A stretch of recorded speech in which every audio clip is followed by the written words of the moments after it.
कोड़ादित्य की महिमा। ब्रह्मा जी कहते हैं, भारतवर्ष में दक्षिण समुद्र के किनारे ओंड्र देश के नाम से विख्यात एक प्रदेश है जो स्वर्ग एवं मोक्ष देने वाला है। समुद्र से उत्तर विरज मंडल तक का प्रदेश पुण्यात्माओं के संपूर्ण गुणों द्वारा सुशोभित है। उस देश में उत्पन्न जो जितेंद्रिय ब्राह्मण तपस्या एवं स्वाध्याय में संलग्न रहते हैं, वह सदा ही वंदनीय एवं पूजनीय हैं। उस देश के ब्राह्मण श्राद्ध, दान, विवाह, यज्ञ अथवा आचार्य कर्म सभी कार्यों के लिए उत्तम हैं। वह षट कर्म परायण, वेदों के पारंगत, विद्वान, इतिहास वेत्ता, पुरुषार्थ विशारद, सर्वशास्त्रार्थ कुशल, यज्ञशील और राग द्वेष से रहित होते हैं। कोई वैदिक अग्निहोत्र में लगे रहते हैं और कोई स्मार्त अग्नि की उपासना करते हैं। वह स्त्री, पुत्र और धन से संपन्न दानी और सत्यवादी होते हैं तथा यज्ञोत्सव से विभूषित पवित्र उत्कल देश में निवास करते हैं। वहां क्षत्रिय आदि अन्य 3 वर्णों के लोग भी परम संयमी, स्वकर्म परायण, शांत और धार्मिक होते हैं। उक्त प्रदेश में भगवान सूर्य कोड़ादित्य के नाम से विख्यात होकर रहते हैं। उनका दर्शन करके मनुष्य सब पापों से मुक्त हो जाता है। मुनियों ने कहा, सूर्यश्रेष्ठ, पूर्वोक्त ओंड्र देश में जो सूर्य का क्षेत्र है, जहां भगवान भास्कर निवास करते हैं, उसका वर्णन कीजिए। इस समय हम उसे ही सुनना चाहते हैं। ब्रह्मा जी बोले, मुनिवरो, लवण समुद्र का उत्तर तट अत्यंत मनोहर और पवित्र है। वह सब ओर वालुका राशि से आच्छादित है। उस सर्वगुण संपन्न प्रदेश में चंपा, अशोक, मौलसिरी, करवीर, गुलाब, नागकेसर, ताड़, सुपारी, नारियल, कैथ और अन्य प्रकार के वृक्ष चारों ओर शोभा पाते हैं। वहां भगवान सूर्य का पुण्य क्षेत्र है जो संपूर्ण जगत में विख्यात है। उसका विस्तार सब ओर से 1 योजन से अधिक है। वहां सहस्त्र किरणों से सुशोभित साक्षात भगवान सूर्य निवास करते हैं। वे कोड़ादित्य के नाम से विख्यात एवं भोग और मोक्ष प्रदान करने वाले हैं। वहां माघ मास के शुक्ल पक्ष की सप्तमी तिथि को इंद्रिय संयम पूर्वक उपवास करें, फिर प्रातः काल शौच आदि से निवृत्त एवं विशुद्ध चित्त हो सूर्य देव का स्मरण करते हुए विधि पूर्वक समुद्र में स्नान करे, देवता, ऋषि और मनुष्यों का तर्पण करे। तत्पश्चात जल से बाहर आकर 2 स्वच्छ वस्त्र धारण करे, फिर आचमन करके पवित्रता पूर्वक सूर्योदय के समय समुद्र के तट पर पूर्वाभिमुख होकर बैठे। लाल चंदन और जल से तांबे के पात्र में एक अष्टदल कमल की आकृति बनाए जो केसर युक्त होकर गोलाकार हो। उसकी कर्णिका ऊपर की ओर उठी हो। फिर तिल, चावल, जल, लाल चंदन, लाल फूल और कुशा उस पात्र में रख दे। तांबे का बर्तन न मिले तो मदार के पत्ते का दोना बनाकर उसी में तिल आदि रखें। उस पात्र को एक दूसरे पात्र से ढक कर रखें। इसके बाद हृदय आदि अंगों के क्रम से अंगन्यास और करन्यास करके पूर्ण श्रद्धा के साथ अपने आत्मस्वरूप भगवान सूर्य का ध्यान करें। पूर्वोक्त अष्टदल कमल के मध्य भाग में तथा अग्नि, नैऋत्य, वायव्य और ईशान कोणों के दलों में एवं पुनः मध्य भाग में क्रमशः प्रभूत, विमल, सार, आराध्य, परम और सुख रूप सूर्य देव का पूजन करें। इसके अनंतर वहां आकाश से सूर्य देव का आवाहन करके कर्णिका के ऊपर उनकी स्थापना करें। तत्पश्चात हाथों से सुमुख, संपुट आदि मुद्राएं दिखाए। फिर देवता का स्नान आदि कराकर एकाग्र चित्त हो इस प्रकार ध्यान करे। भगवान सूर्य श्वेत कमल के आसन पर तेजो मंडल में विराजमान हैं। उनकी आंखें पीली और शरीर का रंग लाल है। उनके 2 भुजाएं हैं। उनका वस्त्र कमल के समान लाल है। वे सब प्रकार के शुभ लक्षणों से युक्त और सभी तरह के आभूषणों से विभूषित हैं। उनका रूप सुंदर है। वे वर देने वाले, शांत यो प्रभा पुंज से दे दीप्यमान हैं। तदनंतर उदय काल में स्निग्ध सिंदूर के समान अरुण वर्ण वाले भगवान सूर्य का दर्शन करके अर्घ्य पात्र ले, उसे सिर के पास लगाएं और पृथ्वी पर घुटने टेक कर मौन हो एकाग्र चित्त से त्रिअक्षर मंत्र का उच्चारण करते हुए सूर्य को अर्घ्य दें। जिस पुरुष को दीक्षा नहीं दी गई है वह भावयुक्त श्रद्धा के साथ सूर्य का नाम लेकर ही अर्घ्य दे, क्योंकि भगवान सूर्य भक्ति के द्वारा ही वश में होते हैं। अग्नि, नैऋत्य, वायव्य एवं ईशान कोण, मध्य भाग तथा पूर्व आदि दिशाओं में क्रमशः हृदय, सिर, शिखा, कवच, नेत्र और अस्त्र की पूजा करें। फिर अर्घ्य दें। गंध, धूप, दीप और नैवेद्य निवेदन कर जप, स्तुति, नमस्कार तथा मुद्रा करके देवता का विसर्जन करें। जो ब्राह्मण, क्षत्रिय, वैश्य, स्त्री और शूद्र अपनी इंद्रियों को वश में रखते हुए सदा संयम पूर्वक भक्ति भाव और विशुद्ध चित्त से भगवान सूर्य को अर्घ्य देते हैं, वे मनोवांछित भोगों का उपभोग करके परम गति को प्राप्त होते हैं। जो मनुष्य तीनों लोकों को प्रकाशित करने वाले आकाश विहारी भगवान सूर्य की शरण लेते हैं वे सुख के भागी होते हैं। जब तक भगवान सूर्य को विधि पूर्वक अर्घ्य न दे लिया जाए तब तक श्री विष्णु, शंकर अथवा इंद्र का पूजन नहीं करना चाहिए। अतः प्रतिदिन पवित्र हो प्रयत्न करके मनोहर फूलों और चंदन आदि के द्वारा सूर्य देव को अर्घ्य देना चाहिए। इस प्रकार जो सप्तमी तिथि को स्नान करके शुद्ध एवं एकाग्र चित्त हो सूर्य को अर्घ्य देता है उसे मनोवांछित फल प्राप्त होता है। रोगी पुरुष रोग से मुक्त हो जाता है। धन की इच्छा रखने वालों को धन मिलता है। विद्यार्थी को विद्या प्राप्त होती है और पुत्र की कामना रखने वाला मनुष्य पुत्रवान होता है। इस प्रकार समुद्र में स्नान करके सूर्य को अर्घ्य दे, उन्हें प्रणाम करे, फिर हाथ में फूल लेकर मौन हो सूर्य के मंदिर में जाए। मंदिर के भीतर प्रवेश करके भगवान कोणादित्य की 3 बार प्रतिदक्षिणा करे और अत्यंत भक्ति के साथ गंध, पुष्प, धूप, दीप, नैवेद्य, साष्टांग प्रणाम, जय जय जयकार तथा स्रोतों द्वारा उनकी पूजा करे। इस प्रकार सहस्त्र किरणों द्वारा मंडित जगदीश्वर सूर्य देव का पूजन करके मनुष्य 10 अश्वमेध यज्ञों का फल पाता है। इतना ही नहीं, वह सब पापों से मुक्त हो दिव्य शरीर धारण करता है और अपने आगे पीछे की 7 पीढ़ियों का उद्धार करके सूर्य के समान तेजस्वी एवं इच्छा अनुसार गमन करने वाले विमान पर बैठकर सूर्य लोक में जाता है। उस समय गंधर्वगण उसका यशोगान करते हैं। वहां एक कल्प तक श्रेष्ठ भोगों का उपभोग करके पुण्य क्षीण होने पर वह पुनः इस संसार में आता है और योगियों के उत्तम कुल में जन्म ले चारों वेदों का विद्वान, स्वधर्म परायण तथा पवित्र ब्राह्मण होता है। तदनंतर भगवान सूर्य से ही योग की शिक्षा प्राप्त करके मोक्ष पा लेता है। चैत्र मास के शुक्ल पक्ष में भगवान कोणादित्य की यात्रा होती है। यह यात्रा दमन भंजिका के नाम से विख्यात है। जो मनुष्य यह यात्रा करता है उसे भी पूर्वोक्त फल की प्राप्ति होती है। भगवान सूर्य के शयन और जागरण के समय संक्रांति के दिन विषव योग में उत्तरायण या दक्षिणायन आरंभ होने पर रविवार को सप्तमी तिथि को अथवा पर्व के समय जो जितेंद्रिय पुरुष वहां की श्रद्धा पूर्वक यात्रा करते हैं वे सूर्य के ही भांति तेजस्वी विमान के द्वारा उनके लोक में जाते हैं। वहां समुद्र के तट पर रामेश्वर नाम से विख्यात भगवान महादेव जी विराजमान हैं, जो समस्त अभिलषित फलों के देने वाले हैं। जो समुद्र में स्नान करके वहां श्री रामेश्वर का दर्शन करते और गंध, पुष्प, धूप, दीप, नैवेद्य, नमस्कार, स्रोत, गीत और मनोहर वाद्यों द्वारा उनकी पूजा करते हैं, वह महात्मा पुरुष राजसूय तथा अश्वमेध यज्ञों का फल पाते हैं और परम सिद्धि को प्राप्त होते हैं। भगवान सूर्य की महिमा।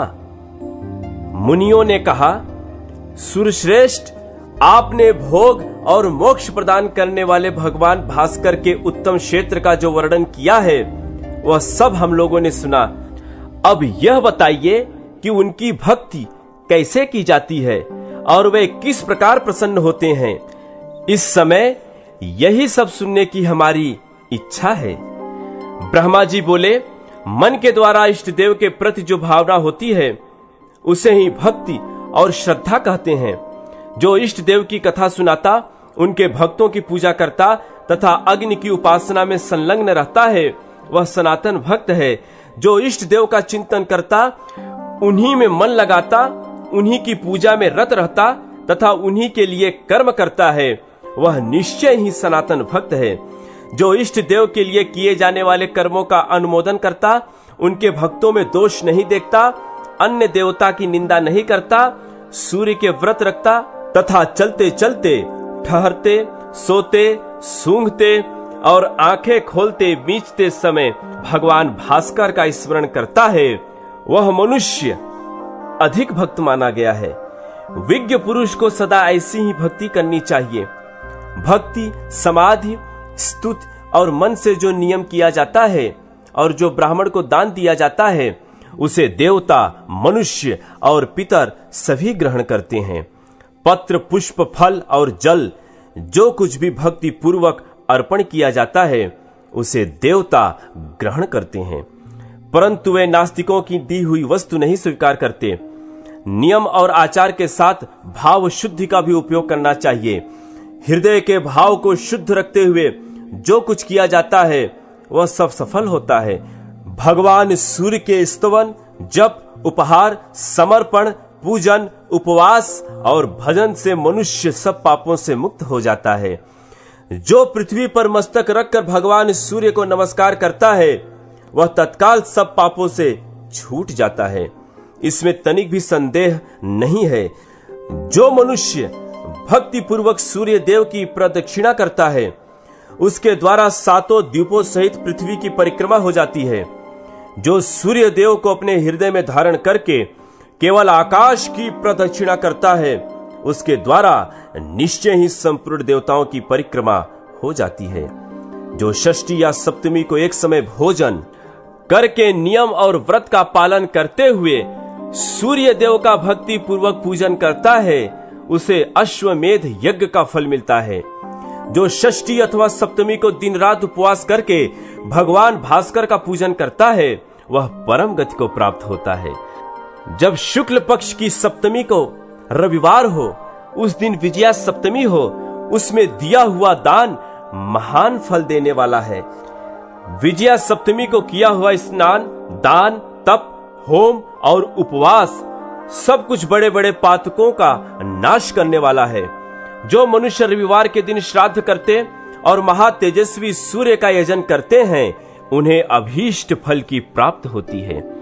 जिनके समस्त धार्मिक कार्य सदा भगवान सूर्य के उद्देश्य से होते हैं, उनके कुल में कोई दरिद्र अथवा रोगी नहीं होता। जो सफेद, लाल अथवा पीली मिट्टी से भगवान सूर्य के मंदिर को लीपता है, उसे मनोवांछित फल की प्राप्ति होती है। जो निराहार रहकर भांति भांति के सुगंधित पुष्पों द्वारा सूर्य देव का पूजन करता है, उसे अभीष्ट फल की प्राप्ति होती है। जो घी अथवा तिल के तेल से दीपक जलाकर भगवान सूर्य की पूजा करता है, वह कभी अंधा नहीं होता। दीप दान करने वाला मनुष्य सदा ज्ञान के प्रकाश से प्रकाशित रहता है। जो सदा देव मंदिरों, चौराहों और सड़कों पर दीप दान करता है, वह रूपवान तथा सौभाग्यशाली होता है। दीप की शिखा सदा ऊपर की ओर उठती है, उसकी गति कभी नीचे की ओर नहीं होती। इसी प्रकार दीप दान करने वाला पुरुष भी दिव्य तेज से प्रकाशित होता है। वह कभी त्रियोगिनी में नहीं पड़ता। जलते हुए दीपक को कभी न चुराए, न नष्ट करे। दीप हरता मनुष्य बंधन, नाश, क्रोध एवं तमोमय नरक को प्राप्त होता है। उदय काल में प्रतिदिन सूर्य को अर्घ देने से एक ही वर्ष में सिद्धि प्राप्त होती है। सूर्य के उदय से लेकर अस्त तक उनकी ओर मुंह करके खड़ा हो किसी मंत्र अथवा स्तोत्र का जाप करना आदित्य व्रत कहलाता है। यह बड़े बड़े पातकों का नाश करने वाला है। सूर्योदय के समय श्रद्धा पूर्वक अर्घ देकर सब कुछ सांगोपांग दान करें, इससे सब पापों से छुटकारा मिल जाता है। अग्नि, जल, आकाश, पवित्र भूमि, प्रतिमा तथा पिंडी में यत्न पूर्वक सूर्य देव को अर्घ देना चाहिए। उत्तरायण अथवा दक्षिणायन में सूर्य देव का विशेष रूप से पूजन करके मनुष्य सब पापों से मुक्त हो जाता है। इस प्रकार जो मानव प्रत्येक वेला में अथवा कुवेला में भक्ति पूर्वक श्री सूर्य देव का पूजन करता है वह उन्हीं के लोक में प्रतिष्ठित होता है। जो तीर्थों में पवित्र हो भगवान सूर्य को स्नान कराने के लिए एकाग्रता पूर्वक जल भर कर लाता है वह परम गति को प्राप्त होता है। छत्र ध्वजा, चंदोवा, पताका और चंवर आदि वस्तुएं सूर्य देव को श्रद्धा पूर्वक समर्पित करके मनुष्य अभीष्ट गति को प्राप्त होता है। मनुष्य जो जो पदार्थ भगवान सूर्य को भक्ति पूर्वक अर्पित करता है उसे वे लाख गुना करके उस पुरुष को देते हैं। भगवान सूर्य की कृपा से मानसिक, वाचिक तथा शारीरिक समस्त पाप नष्ट हो जाते हैं। सूर्य देव के एक दिन के पूजन से भी जो फल प्राप्त होता है वह शास्त्रोक्त दक्षिण से युक्त सैकड़ों यज्ञों के अनुष्ठान से भी नहीं मिलता। मुनियों ने कहा, जगतपते, भगवान सूर्य का यह अद्भुत महात्म्य हमने सुन लिया। अब पुनः हम जो कुछ पूछते हैं उसे बतलाइए। गृहस्थ, ब्रह्मचारी, वानप्रस्थ और सन्यासी जो भी मोक्ष प्राप्त करना चाहे उसे किस देवता का पूजन करना चाहिए? कैसे उसे अक्षय स्वर्ग की प्राप्ति होगी? किस उपवास से वह उत्तम मोक्ष का भागी होगा? तथा वह किस साधन का अनुष्ठान करे जिससे स्वर्ग में जाने पर उसे पुनः नीचे न गिरना पड़े? ब्रह्मा जी बोले, द्विजरो, भगवान सूर्य उदय होते ही अपनी किरणों से संसार का अंधकार दूर कर देते हैं, अतः उनसे बढ़कर दूसरा कोई देवता नहीं है। वे आदि अंत से रहित सनातन पुरुष एवं अविनाशी हैं तथा अपनी किरणों से प्रचंड रूप धारण करके तीनों लोकों को ताप देते हैं। संपूर्ण देवता इन्हीं के स्वरूप हैं। ये तपने वालों में श्रेष्ठ, संपूर्ण जगत के स्वामी, साक्षी तथा पालक हैं। ये ही बारंबार जीवों की सृष्टि और संहार करते हैं तथा ये ही अपनी किरणों से प्रकाशित होते, तपते और वर्षा करते हैं। ये धाता, विधाता, संपूर्ण भूतों के आदि कारण और सब जीवों को उत्पन्न करने वाले हैं। ये कभी क्षीण नहीं होते।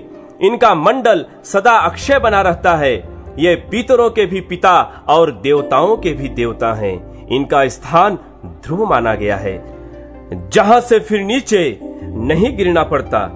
सृष्टि के समय संपूर्ण जगत सूर्य से ही उत्पन्न होता है और प्रलय के समय अत्यंत तेजस्वी भगवान भास्कर में ही उसका लय होता है। असंख्य योगी जन अपने कलेवर का परित्याग करके वायु स्वरूप हो तेजो राशि भगवान सूर्य में ही प्रवेश करते हैं। राजा जनक आदि गृहस्थ योगी, वाल्यखिल्य आदि ब्रह्मवादी, महिषी, व्यास आदि वानप्रस्थ ऋषि तथा कितने ही सन्यासी योग का आश्रय ले सूर्य मंडल में प्रवेश कर चुके हैं। व्यास पुत्र श्रीमान शुकदेव जी भी योग धर्म प्राप्त करने के अनंतर सूर्य के किरणों में पहुंचकर ही मोक्ष पद में स्थित हैं। इसलिए आप सब लोग सदा भगवान सूर्य की आराधना करें, क्योंकि वे ही संपूर्ण जगत के माता, पिता और गुरु हैं। अव्यक्त परमात्मा समस्त प्रजापतियों और नाना प्रकार की प्रजाओं के सृष्टि करके अपने को 12 रूपों में विभक्त करके आदि रूप से प्रकट होते हैं। इंद्र, धाता, पर्जन्य, त्वष्टा, पूषा, अर्यमा, भग, विवस्वान, विष्णु, अंशुमान, वरुण और मित्र, इन 12 मूर्तियों द्वारा परमात्मा सूर्य ने संपूर्ण जगत को व्याप्त कर रखा है। भगवान आदित्य की जो प्रथम मूर्ति है उसका नाम इंद्र है। वह देवराज के पद पर प्रतिष्ठित है। वह देव शत्रुओं का नाश करने वाली मूर्ति है। भगवान के दूसरे विग्रह का नाम धाता है, जो प्रजापति के पद पर स्थित हो नाना प्रकार के प्रजा वर्ग की सृष्टि करता है। सूर्य देव की तीसरी मूर्ति पर्जन्य के नाम से विख्यात है, जो बादलों में स्थित हो अपनी किरणों द्वारा वर्षा करती है। उनके चतुर्थ विग्रह को त्वष्टा कहते हैं। त्वष्टा संपूर्ण वनस्पतियों और औषधियों में स्थित रहते हैं। उनकी 5वीं मूर्ति पूषा के नाम से प्रसिद्ध है, जो अन्न में स्थित हो सर्वदा प्रजाजनों की पुष्ट करती है। सूर्य की जो 6ठी मूर्ति है उसका नाम आर्यमा बताया गया है। वह वायु के सहारे संपूर्ण देवताओं में स्थित रहती है। भानु का 7वां विग्रह भग के नाम से विख्यात है। वह ऐश्वर्य तथा देहधारियों के शरीर में स्थित होता है। सूर्य देव की 8वीं मूर्ति विवस्वान कहलाती है। वह अग्नि में स्थित हो जीवों के खाए हुए अन्न को पचाती है। उनकी 9वीं मूर्ति विष्णु के नाम से विख्यात है, जो सदा देव शत्रुओं का नाश करने के लिए अवतार लेती है। सूर्य की 10वीं मूर्ति का नाम अंशुमान है, जो वायु में प्रतिष्ठित होकर समस्त प्रजा को आनंद प्रदान करती है। सूर्य का 11वां स्वरूप वरुण के नाम से प्रसिद्ध है, जो सदा जल में स्थित होकर प्रजा का पोषण करता है। भानु के 12वें विग्रह का नाम मित्र है, जिसने संपूर्ण लोगों का हित करने के लिए चंद्र नदी के तट पर स्थित होकर तपस्या की है। परमात्मा सूर्य देव ने इन 12 मूर्तियों के द्वारा संपूर्ण जगत को व्याप्त कर रखा है। इसलिए भक्त पुरुषों को उचित यह है कि वे भगवान इस सूर्य में मन लगाकर पूर्वोक्त 12 मूर्तियों में उनका ध्यान और नमस्कार करें। इस प्रकार मनुष्य 12 आदित्यों को नमस्कार करके उनके नामों का प्रतिदिन पाठ और श्रवण करने से सूर्य लोक में प्रतिष्ठित होता है।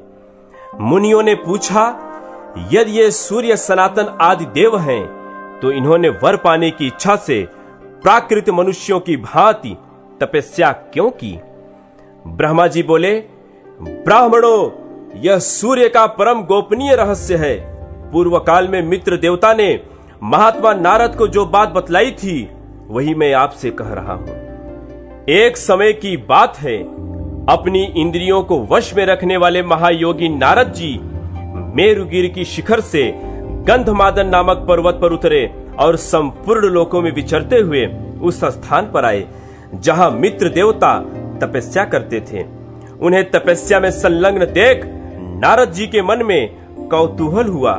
वे सोचने लगे, जो अक्षय, अविकारी, वक्त्याव्यक्त स्वरूप और सनातन पुरुष है, जिन महात्मा ने तीनों लोकों को धारण कर रखा है, जो सब देवताओं के पिता एवं परों से भी पर हैं, वह किन देवताओं अथवा पितरों का यजन करते हैं और करेंगे? इस प्रकार मन ही मन विचार करके नारद जी मित्र देवता से बोले, भगवान, अंगों पांगों सहित संपूर्ण वेदों एवं पुराणों में आपकी महिमा का गान किया जाता है। आप अजन्मा सनातन धाता तथा उत्तम अधिष्ठान हैं। भूत, भविष्य और वर्तमान सब कुछ आप में ही प्रतिष्ठित है। गृहस्थ आदि चारों आश्रम प्रतिदिन आपका ही यजन करते हैं। आप ही सबके पिता, माता और सनातन देवता हैं। फिर आप किस देवता अथवा पितर की आराधना करते हैं, यह हमारी समझ में नहीं आता। मित्र ने कहा, ब्राह्मण, यह परम गोपनीय सनातन रहस्य कहने योग्य तो नहीं है, परंतु आप भक्त हैं, इसलिए आपके सामने मैं उसका यथावत वर्णन करना चाहता हूं। वह जो सूक्ष्म, अविज्ञेय, अव्यक्त, अचल, ध्रुव, इंद्रिय रहित, इंद्रियों के विषयों से रहित तथा संपूर्ण भूतों से पृथक है, वही समस्त जीवों का अंतरात्मा है। उसी को क्षेत्रज्ञ भी कहते हैं। वह तीनों गुणों से भिन्न पुरुष कहा गया है। उसी का नाम भगवान हिरण्यगर्भ है। वह संपूर्ण विश्व का आत्मा और अक्षर माना गया है। उसने इस एकात्मक त्रिलोकी को अपने आत्मा के द्वारा धारण कर रखा है। वह स्वयं शरीर से रहित है, किंतु समस्त शरीरों में निवास करता है। शरीर में रहते हुए भी वह उसके कर्मों से लिप्त नहीं होता। वह मेरा, तुम्हारा तथा अन्य जितने भी देहधारी हैं, उनकी भी आत्मा है। सबका साक्षी है, कोई भी उसका ग्रहण नहीं कर सकता। वह सगुण, निर्गुण, विश्व रूप तथा ज्ञान गम्य माना गया है। उसके सब और हाथ पैर हैं, सब और नेत्र, सिर और मुख हैं तथा सब और कान है। वह संसार में सबको व्याप्त करके स्थित है। संपूर्ण मस्तक उसके मस्तक, संपूर्ण भुजाएं उसकी भुजा, संपूर्ण पैर उसके पैर, संपूर्ण नेत्र उसके नेत्र एवं संपूर्ण नासिकाएं उसकी नासिका हैं। वह स्वेच्छाधारी और अकेला ही संपूर्ण क्षेत्र में सुखपूर्वक विचरता है। यहाँ जितने शरीर हैं वह सभी क्षेत्र कहलाते हैं। उन सबको वह योगात्मा जानता है इसलिए क्षेत्रज्ञ कहलाता है। अव्यक्त पुर में शयन करता है, अतः उसे पुरुष कहते हैं। विश्व का अर्थ है बहुविध, वह परमात्मा सर्वत्र बतलाया जाता है, इसलिए बहुविध रूप होने के कारण वह विश्व रूप माना गया है। एकमात्र वही महान है और एकमात्र वही पुरुष कहलाता है, अतः वह एकमात्र सनातन परमात्मा ही महापुरुष नाम धारण करता है। वह परमात्मा स्वयं ही अपने आप को 100, 1000, लाख और करोड़ों रूप में प्रकट कर लेता है। जैसे आकाश से गिरा हुआ जल भूमि के रस विशेष से दूसरे स्वाद का हो जाता है, उसी प्रकार गुणमय रस के संपर्क से वह परमात्मा अनेक रूप प्रतीत होने लगता है। जैसे एक ही वायु समस्त शरीर में 5 रूपों में स्थित है, उसी प्रकार आत्मा की भी एकता और अनेकता मानी गई है। जैसे अग्नि दूसरे स्थान की विशेषता से अन्य नाम धारण करती है, उसी प्रकार वह परमात्मा ब्रह्मा आदि के रूपों में भिन्न भिन्न नाम धारण करता है। जैसे एक दीप हजारों दीपों को प्रकट करता है, वैसे ही वह एक ही परमात्मा हजारों रूपों को उत्पन्न करता है। संसार में जो चराचर भूत हैं वह नित्य नहीं हैं, परंतु वह परमात्मा अक्षय, अप्रमेय तथा सर्वव्यापी कहा जाता है। वह ब्रह्म सद सत्व स्वरूप है। लोक में देव कार्य तथा पितृ कार्य के अवसर पर उसी की पूजा होती है। उससे बढ़कर दूसरा कोई देवता या पितर नहीं है। उसका ज्ञान अपने आत्मा के द्वारा होता है, अतः मैं उसी सर्वात्मा का पूजन करता हूँ। देवर्षे स्वर्ग में जो भी जीव उस परमेश्वर को नमस्कार करते हैं, वे उसी के द्वारा दिए हुए अभीष्ट गति को प्राप्त होते हैं। देवता और अपने अपने आश्रमों में स्थित मनुष्य भक्ति पूर्वक सबके आदिभूत उस परमात्मा का पूजन करते हैं और वे उन्हें सदगति प्राप्त करते हैं। वे सर्वात्मा, सर्वगत और निर्गुण कहलाते हैं। मैं भगवान सूर्य को ऐसे मानकर अपने ज्ञान के अनुसार उनका यजन करता हूँ। नारद जी, यह गोपनीय उपदेश मैंने अपनी भक्ति के कारण आपको बतलाया है। आपने भी इस उत्तम रहस्य को भली भांति समझ लिया है। देवता, मुनि और पुराण सभी उस परमात्मा को वरदायक मानते हैं और इसी भाव से सब लोग भगवान दिवाकर का पूजन करते हैं। ब्रह्मा जी कहते हैं, इस प्रकार मित्र देवता ने पूर्व काल में नारद जी को यह उपदेश दिया था। भानु के उपदेश को मैंने भी आप लोगों से कह सुनाया। जो सूर्य का भक्त ना हो उसे इसका उपदेश नहीं देना चाहिए। जो मनुष्य प्रतिदिन इस प्रसंग को सुनाता और जो सुनता है, वह निसंदेह भगवान सूर्य में प्रवेश करता है। आरंभ से ही इस कथा को सुनकर रोगी मनुष्य रोग से मुक्त हो जाता है और जिज्ञासु को उत्तम ज्ञान एवं अभीष्ट गति की प्राप्ति होती है। मुनियों, जो इसका पाठ करता है वह जिस जिस वस्तु की कामना करता है उसे निश्चय ही प्राप्त कर लेता है। सूर्य की महिमा तथा आदित्य के गर्भ से उनके अवतार का वर्णन। ब्रह्मा जी कहते हैं, भगवान सूर्य सबके आत्मा, संपूर्ण लोकों के ईश्वर, देवताओं के भी देवता और प्रजापति हैं। वे ही तीनों लोकों के जड़ हैं, परम देवता हैं। अग्नि में विधि पूर्वक डाली हुई आहुति सूर्य के पास ही पहुंचती है। सूर्य से वृष्टि होती है, वृष्टि से अन्न पैदा होता है और अन्न से प्रजा जीवन निर्वाह करती है। क्षण मुहूर्त, दिन रात, पक्ष, मास, संवत्सर, ऋतु और युग, इनकी काल संख्या सूर्य के बिना नहीं हो सकती।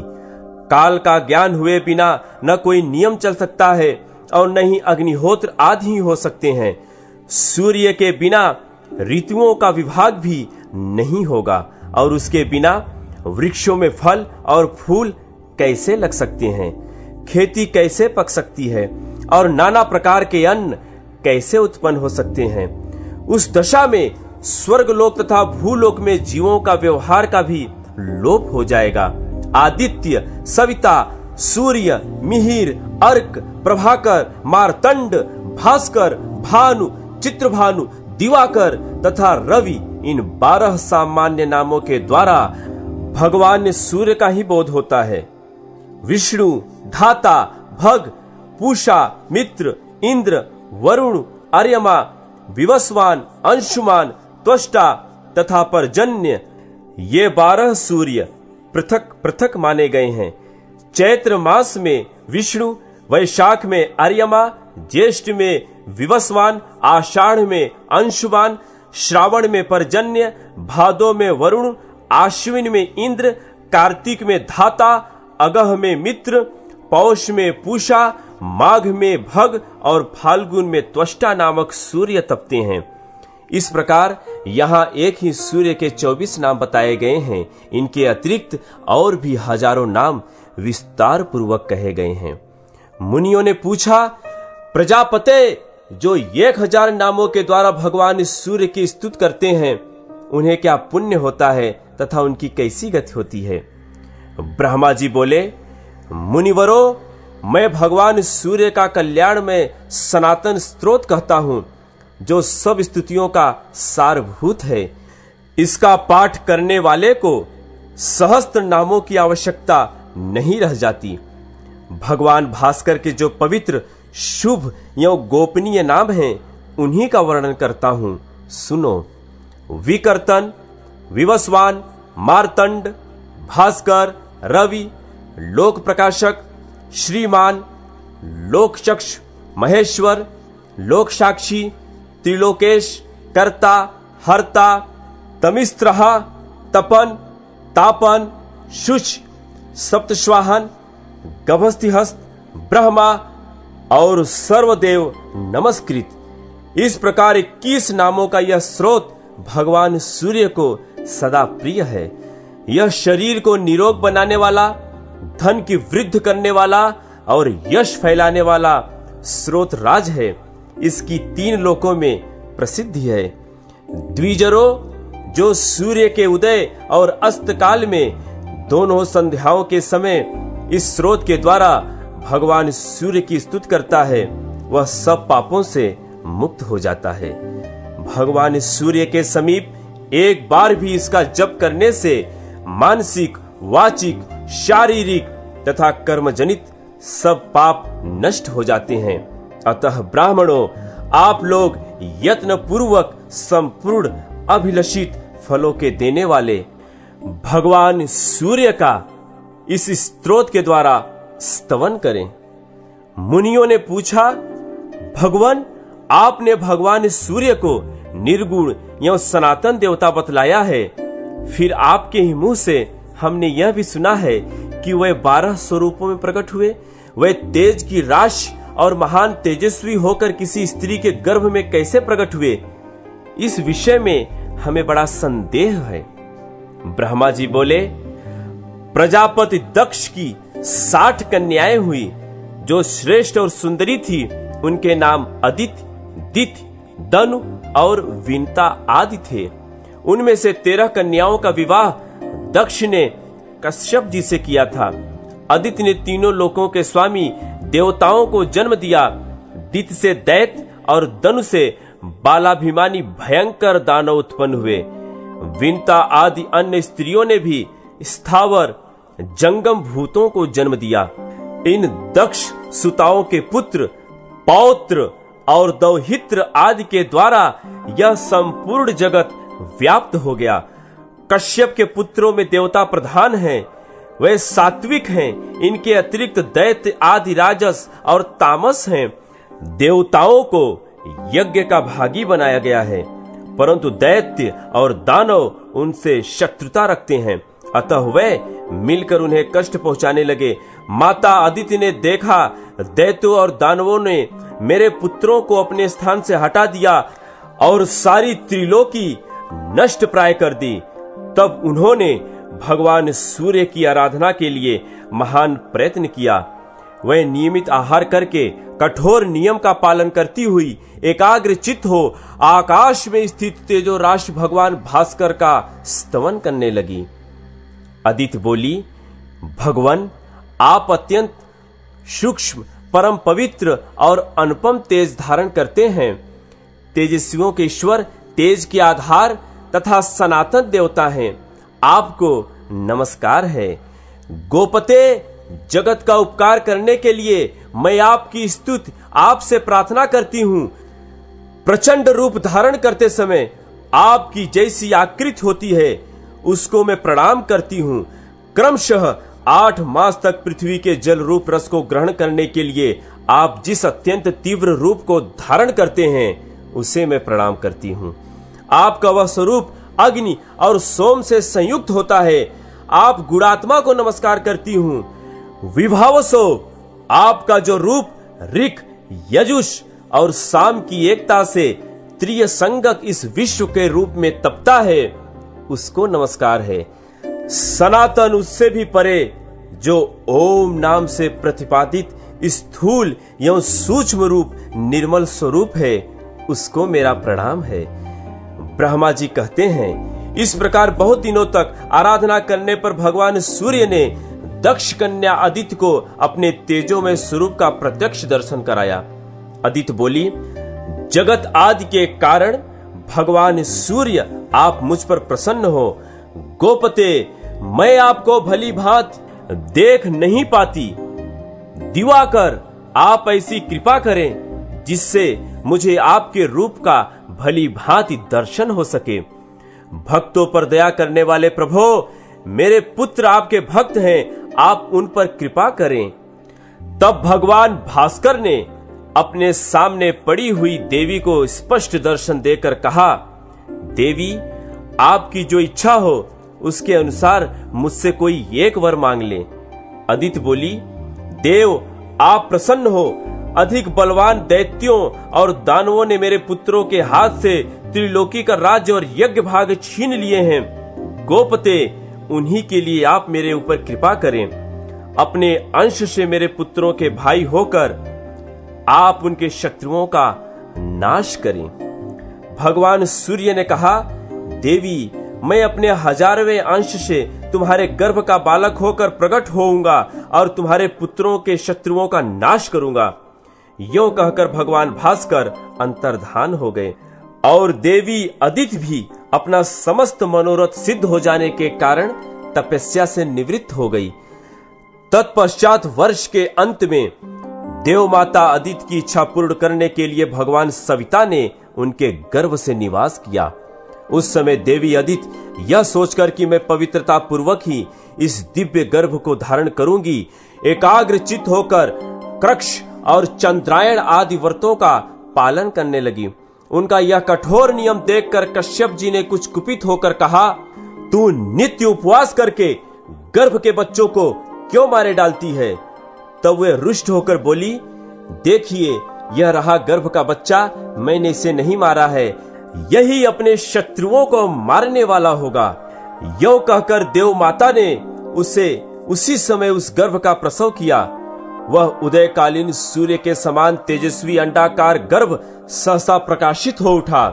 उसे देखकर कश्यप जी ने वैदिक वाणी के द्वारा आदर पूर्वक उसका स्तवन किया। स्तुति करने पर उस गर्भ से बालक प्रकट हो गया। उसके श्री अंगों की आभा पद्म पत्र के समान श्याम थी। उसका तेज संपूर्ण दिशाओं में व्याप्त हो गया। इसी समय अंतरिक्ष से कश्यप मुनि को संबोधित करके सजल मेघ के समान गंभीर स्वर में आकाशवाणी हुई, मुने, तुमने अदिति से कहा था, तव्या मारितम अंडम, तूने गर्भ के बच्चों को मार डाला, इसलिए तुम्हारा यह पुत्र मारतंड के नाम से विख्यात होगा और यज्ञ भाग का अपहरण करने वाले अपने शत्रु भूत असुरों का संहार करेगा। यह आकाशवाणी सुनकर देवताओं को बड़ा हर्ष हुआ और दानव हतोत्साह हो गए। तत्पश्चात देवताओं सहित इंद्र ने दैत्यों को युद्ध के लिए ललकारा। दानवों ने भी आकर उनका सामना किया। उस समय देवताओं और असुरों में बड़ा भयानक युद्ध हुआ। उस युद्ध में भगवान मार्तंड ने दैत्यों की ओर देखा, अतः वे सभी महान असुर उनके तेज से जलकर भस्म हो गए। फिर तो देवताओं के हर्ष की सीमा ही नहीं रही। उन्होंने अदिति और मार्तंड का स्तवन किया। तदनंतर देवताओं को पूर्ववत अपने अपने अधिकार और यज्ञ भाग प्राप्त हो गए। भगवान मार्तंड भी अपने अपने अधिकार का पालन करने लगे। ऊपर और नीचे सब और किरणें फैली होने से भगवान सूर्य कदम पुष्प की भांति शोभा पाते थे। वे आग में तपाए हुए गोले के सदृश दिखाई देते थे। उनका विग्रह अधिक स्पष्ट नहीं जान पड़ता था। श्री सूर्य देव की स्तुति तथा उनके अष्टोत्तर शतनामों का वर्णन। मुनियों ने कहा, भगवान आप पुनः हमें सूर्य देव से संबंध रखने वाली कथा सुनाइए। ब्रह्मा जी बोले, स्थावर जंगम समस्त प्राणियों के नष्ट हो जाने पर जब समस्त लोग अंधकार में विलीन हो गए थे, उस समय सबसे पहले प्रकृति से गुणों की हेतुभूत समष्टि बुद्धि का आविर्भाव हुआ। उस बुद्धि से पंच महाभूतों का प्रवर्तक अहंकार प्रकट हुआ। आकाश, वायु, अग्नि, जल और पृथ्वी ये 5 महाभूत हुए। तदनंतर एक अंड उत्पन्न हुआ। उसमें ये 7 लोक प्रतिष्ठित थे। 7 द्वीपों और समुद्रों सहित पृथ्वी भी उसमें एक थी। उसी में मैं विष्णु और महादेव जी भी थे। वहां सब लोग तमोगुण से अभिभूत एवं विमूढ़ थे और परमेश्वर का ध्यान करते थे। तदनंतर अंधकार को दूर करने वाले एक महातेजस्वी देवता प्रकट हुए। उस समय हम लोगों ने ध्यान के द्वारा जाना कि ये भगवान सूर्य हैं। उन परमात्मा को जानकर हमने दिव्य स्तुतियों के द्वारा उनका स्तवन आरंभ किया। भगवान तुम आदि देव हो। ऐश्वर्य से संपन्न होने के कारण तुम देवताओं के ईश्वर हो। संपूर्ण भूतों के आदिकर्ता भी तुम ही हो। तुम ही देवाधिदेव दिवाकर हो। संपूर्ण भूतों, देवताओं, गंधर्वों, राक्षसों, मुनियों, किन्नरों, सिद्धों, नागों तथा पक्षियों का जीवन तुम ही से चलता है। तुम ही ब्रह्मा, तुम ही महादेव, तुम ही विष्णु, तुम ही प्रजापति तथा तुम ही वायु, इंद्र, सोम, विवस्वान एवं वरुण हो। तुम ही काल हो। सृष्टि के कर्ता, धर्ता, संहर्ता और प्रभु भी तुम ही हो। नदी, समुद्र, पर्वत, बिजली, इंद्रधनुष, प्रलय, सृष्टि, व्यक्त, अव्यक्त एवं सनातन पुरुष भी तुम ही हो। साक्षात परमेश्वर तुम ही हो। तुम्हारे हाथ और पैर सब ओर हैं। नेत्र, मस्तक और मुख भी सब ओर हैं। तुम्हारे सहस्त्रों किरणें, सहस्त्रों मुख और सहस्त्रों चरण हैं। तुम संपूर्ण भूतों के आदि कारण हो। भूवः, भुवः, स्वः, महः, जनः, तपः और सत्य ये सब तुम्हारे ही स्वरूप हैं। तुम्हारा जो स्वरूप अत्यंत तेजस्वी, सबका प्रकाशक, दिव्य, संपूर्ण लोकों में प्रकाश बिखेरने वाला और देवेश्वरों के द्वारा भी कठिनता से देखे जाने योग्य है, उसको हमारा नमस्कार है। देवता और सिद्ध जिसका सेवन करते हैं, भृगु, अत्रि और पुलह आदि महिर्षि जिसकी स्तुति में संलग्न रहते हैं तथा जो अत्यंत अव्यक्त है, तुम्हारे उस स्वरूप को हमारा प्रणाम है। संपूर्ण देवताओं में उत्कृष्ट तुम्हारा जो रूप वेद वेत्ता पुरुषों के द्वारा जानने योग्य, नित्य और सर्व ज्ञान संपन्न है, उसको हमारा नमस्कार है। तुम्हारा जो स्वरूप इस विश्व की सृष्टि करने वाला विश्वमय अग्नि एवं देवताओं द्वारा पूजित संपूर्ण विश्व में व्यापक और अचिंत्य है, उसे हमारा प्रणाम है। तुम्हारा जो रूप यज्ञ, वेद, लोक तथा द्युलोक से भी परे परमात्मा नाम से विख्यात है, उसको हमारा नमस्कार है। जो अविज्ञेय, अलक्ष्य, अचिंत्य, अव्यय तथा अनादि और अनंत हैं, तुम्हारे उस स्वरूप को हमारा प्रणाम है। प्रभो, तुम कारण के भी कारण हो। तुमको बारंबार नमस्कार है। पापों से मुक्त करने वाले तुम्हें प्रणाम है, प्रणाम है। तुम दैत्यों को पीड़ा देने वाले और रोगों से छुटकारा दिलाने वाले हो। तुम्हें अनेकानेक नमस्कार है। तुम सबको वर, सुख, धन और उत्तम बुद्धि प्रदान करने वाले हो, तुम्हें बारंबार नमस्कार है। इस प्रकार स्तुत करने पर तेजोमय रूप धारण करने वाले भगवान भास्कर ने कल्याणमयी वाणी में कहा, आप लोगों को कौन सा वर प्रदान किया जाए? देवताओं ने कहा, प्रभो, आपका रूप अत्यंत तेजोमय है, इसका ताप कोई सह नहीं सकता। अतः जगत के हित के लिए यह सबके सहने योग्य हो जाए। तब एवं मस्तु कहकर आदिकर्ता भगवान सूर्य संपूर्ण लोकों के कार्य सिद्ध करने के लिए समय समय पर गर्मी, सर्दी और वर्षा करने लगे। तदनंतर ज्ञानी, योगी, ध्यानी तथा अन्यान्य मोक्षाभिलाषी पुरुष अपने हृदय मंदिर में स्थित भगवान सूर्य का ध्यान करने लगे। समस्त शुभ लक्षणों से हीन अथवा संपूर्ण पातकों से युक्त ही क्यों न हो, भगवान सूर्य की शरण लेने से मनुष्य सब पापों से तर जाता है। अग्निहोत्र, वेद तथा अधिक दक्षिणा वाले यज्ञ भगवान सूर्य की भक्ति एवं नमस्कार की 16वीं कला के बराबर भी नहीं हो सकते। भगवान सूर्य तीर्थों में सर्वोत्तम तीर्थ, मंगलों में परम मंगलमय और पवित्रों में परम पवित्र हैं। अतः विद्वान पुरुष उनकी शरण लेते हैं। जो इंद्र आदि के द्वारा प्रशंसित सूर्य देव को नमस्कार करते हैं, वे सब पापों से मुक्त हो सूर्यलोक में चले जाते हैं। मुनियों ने कहा, ब्राह्मण, हमारे मन में चिरकाल से यह इच्छा हो रही है कि भगवान सूर्य के 108 नामों का वर्णन सुने। आप उन्हें बताने की कृपा करें। ब्रह्मा जी बोले, ब्राह्मणों, भगवान भास्कर के परम गोपनीय 108 नाम जो स्वर्ग और मोक्ष देने वाले हैं बतलाता हूं, सुनो।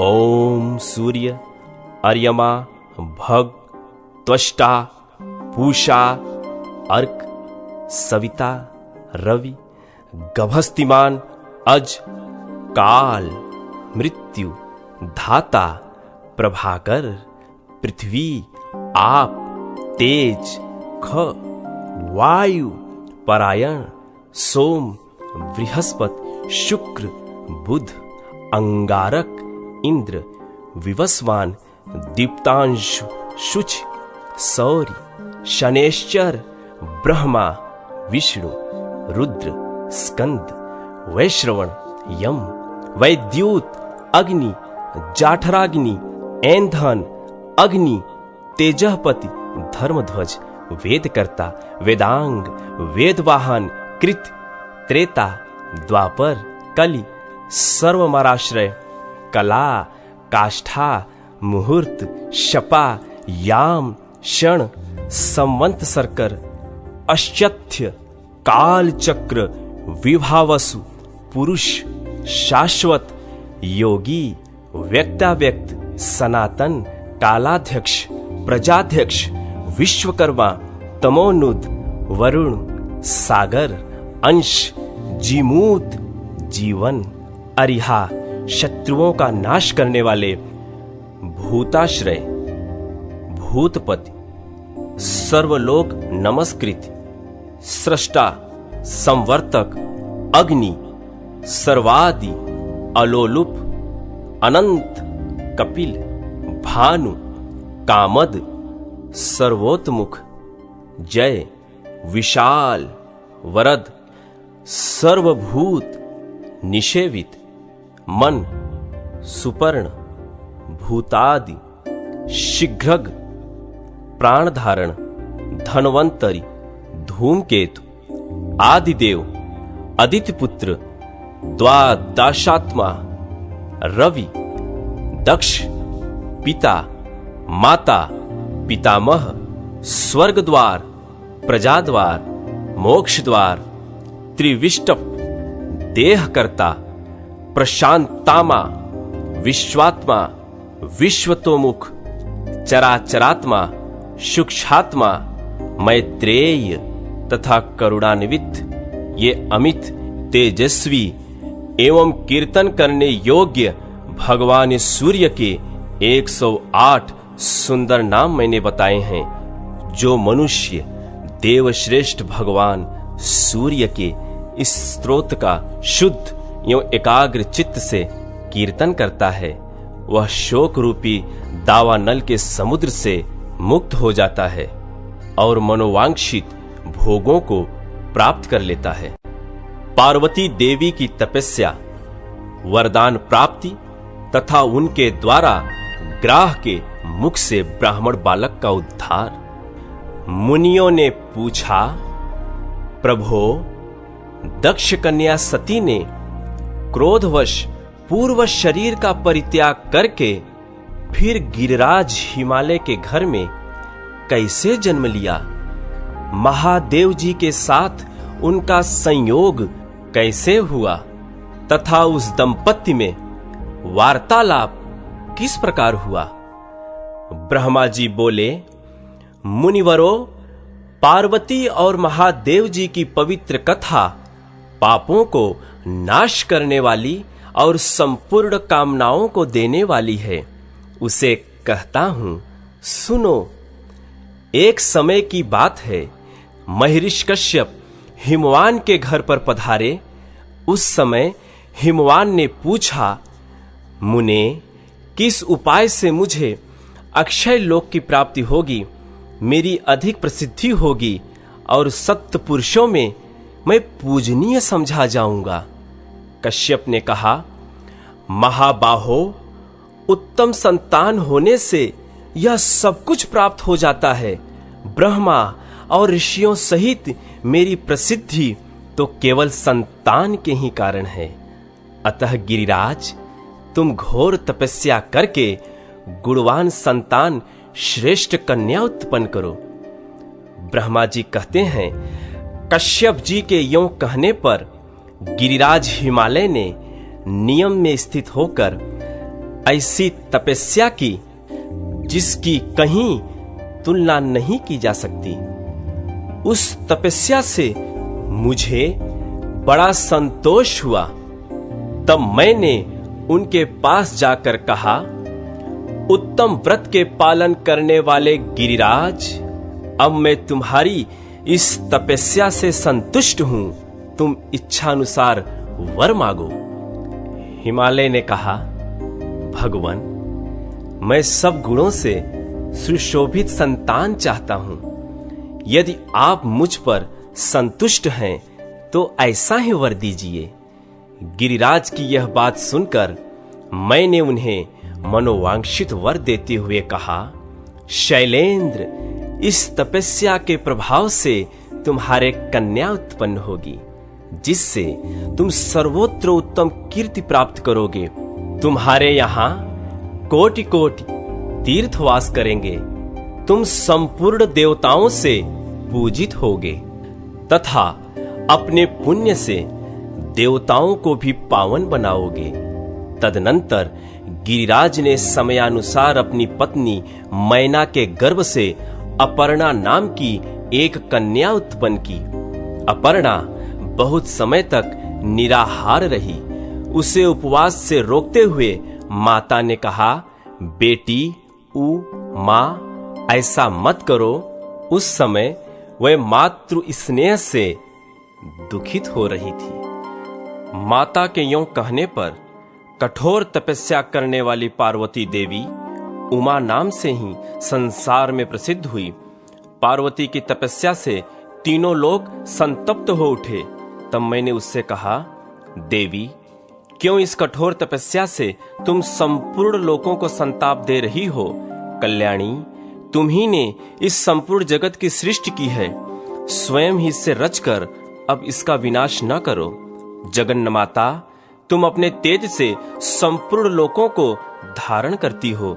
फिर कौन ऐसी वस्तु है जिसे तुम इस समय तपस्या द्वारा प्राप्त करना चाहती हो? वह हमें बतलाओ। देवी ने कहा, पितामह, मैं जिसके लिए यह तपस्या करती हूँ उसे आप भली भांति जानते हैं, फिर मुझसे क्यों पूछते हैं? तब मैंने पार्वती से कहा, शुभे, तुम जिनके लिए तप करती हो वो स्वयं ही तुम्हारा वरण करेंगे। भगवान शंकर ही सर्वश्रेष्ठ पति हैं, वे संपूर्ण लोकेश्वरों के भी ईश्वर हैं। हम सदा ही उनके अधीन रहने वाले किंकर हैं। देवी, वे देवताओं के भी देवता, परमेश्वर और स्वयंभू हैं। उनका स्वरूप बहुत ही उदार है, उनकी समानता करने वाला कहीं कोई भी नहीं है। तत्पश्चात देवताओं ने आकर परम सुंदरी पार्वती से कहा, देवी, भगवान शंकर थोड़ी ही दिनों में आपके स्वामी होंगे, अब इसके लिए तपस्या न कीजिए। यों कहकर देवताओं ने गिरिराज कुमारी की प्रदक्षिणा की और वहां से अंतर्धान हो गए। पार्वती भी तपस्या से निवृत्त हो गई, किंतु अपने आश्रम में ही रहने लगी। एक दिन जब वे अपने आश्रम में उगे हुए अशोक वृक्ष का सहारा लेकर खड़ी थीं, देवताओं की पीड़ा दूर करने वाले भगवान शंकर पधारे। उनके ललाट में चंद्राकार तिलक लगा था। वे बाह के बराबर नाटा एवं विकृत रूप धारण करके आए थे। उनकी नाक कटी हुई थी, कुबड़ निकला हुआ था और केशों का अंतिम भाग पीला पड़ गया था। उनके मुख की आकृति भी बिगड़ी हुई थी। उन्होंने पार्वती से कहा, देवी, मैं तुम्हारा वरण करता हूँ। उमा योग सिद्ध हो गई थी। आंतरिक भाव की शुद्ध से उनका अंतःकरण शुद्ध हो गया था। वे समझ गईं कि साक्षात भगवान शंकर पधारे हैं। तब उनकी कृपा प्राप्त करने की इच्छा से पार्वती ने अर्घ्य, पाद्य और मधुपर्क के द्वारा उनका पूजन करके कहा, भगवान, मैं स्वतंत्र नहीं हूँ। घर में मेरे पिता मालिक हैं, वे ही मुझे देने में समर्थ हैं। मैं तो उनकी कन्या हूँ। यह सुनकर देवाधिदेव भगवान शंकर ने उस विकृत रूप में ही गिरिराज हिमालय के पास जाकर कहा, शैलेंद्र, मुझे अपनी कन्या दीजिए। उस विकृत वेश में अविनाशी रुद्र को ही आया जान गिरिराज शाप से भय हुआ। उन्होंने उदास होकर कहा, भगवान, ब्राह्मण इस पृथ्वी के देवता हैं, मैं उनका अनादर नहीं करता, किंतु मेरे मन में पहले से ही जो कामना है उसे सुनिए।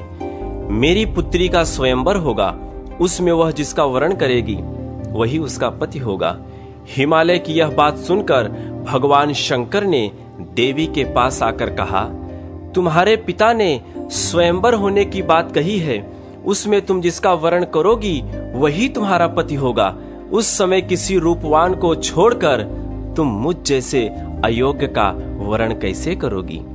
उनके यों कहने पर पार्वती उनकी बातों पर विचार करते हुए कहा, महाभाग, आपको अन्यथा विचार नहीं करना चाहिए। मैं आपका ही वरण करूंगी, इसमें कोई अनोखी बात नहीं है। अथवा यदि आपको मुझ पर संदेह है तो मैं आपका यही वरण करती हूँ। यों कहकर पार्वती ने अपने हाथों से अशोक का गुच्छा लेकर भगवान शंकर के कंधे पर रखा और कहा, देव, मैंने आपका वरण कर लिया।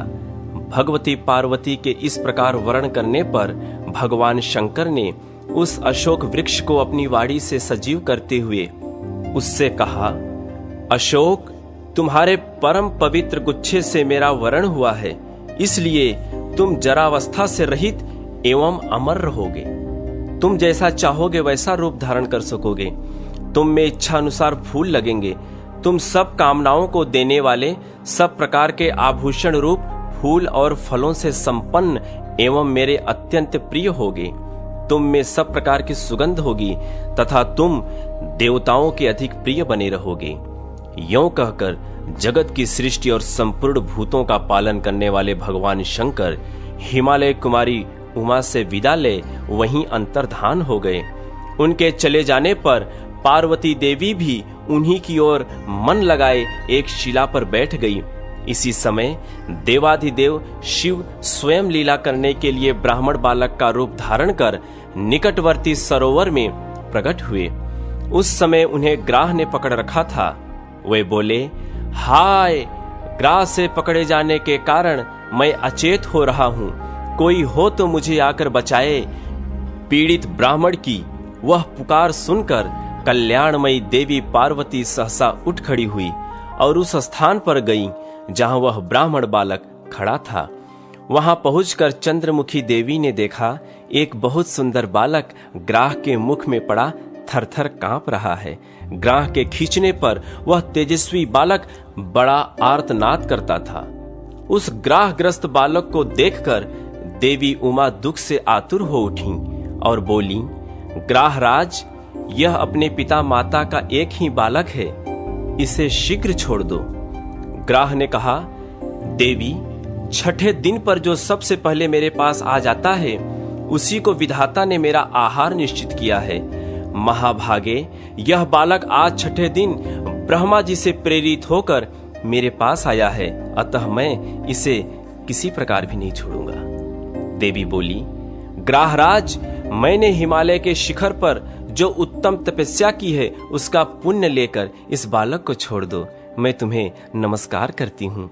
ग्राह ने कहा, देवी, आपने थोड़ी या उत्तम जो कुछ भी तपस्या की है वह सब मुझे दे दें तो शीघ्र ही यह छुटकारा पा जाएगा। देवी बोली, महाग्राह, मैंने जन्म से लेकर अब तक जो पुण्य किया है वह सब तुम्हें समर्पित है, इस बालक को छोड़ दो।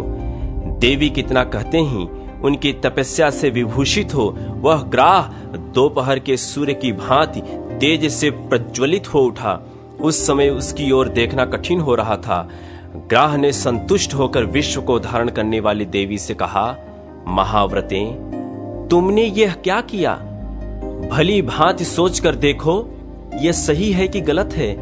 तपस्या का उपार्जन बड़े कष्ट से होता है, अतः उसका परित्याग अच्छा नहीं माना गया है। तुम अपनी तपस्या ले लो, साथ ही इस बालक को भी मैं छोड़ देता हूं। देवी ने कहा, ग्राह, मुझे अपना शरीर देकर भी यत्न पूर्वक ब्राह्मण की रक्षा करनी चाहिए।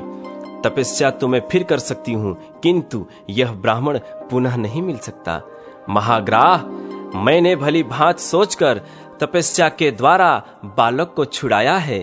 तपस्या ब्राह्मणों से श्रेष्ठ नहीं है, मैं उस ब्राह्मण को ही श्रेष्ठ मानती हूं। ग्राहराज, मैं तपस्या देकर फिर नहीं लूंगी।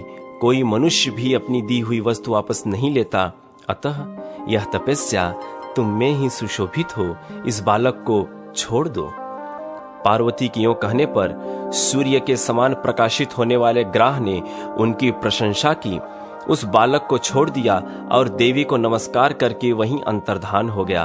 अपनी तपस्या की हानि समझकर पार्वती ने पुनः नियम पूर्वक तप का आरंभ किया। उन्हें पुनः तपस्या करने के लिए उत्सुक जान साक्षात भगवान शंकर ने प्रकट होकर कहा, देवी, अब तपस्या न करो, तुमने अपना तप मुझे ही समर्पित किया है, अतः वही सहस्त्र गुना होकर तुम्हारे लिए अक्षय हो जाएगा। इस प्रकार तपस्या के अक्षय होने का उत्तम वरदान पाकर उमा देवी को बड़ी प्रसन्नता हुई और वह स्वयंवर की प्रतीक्षा करने लगी।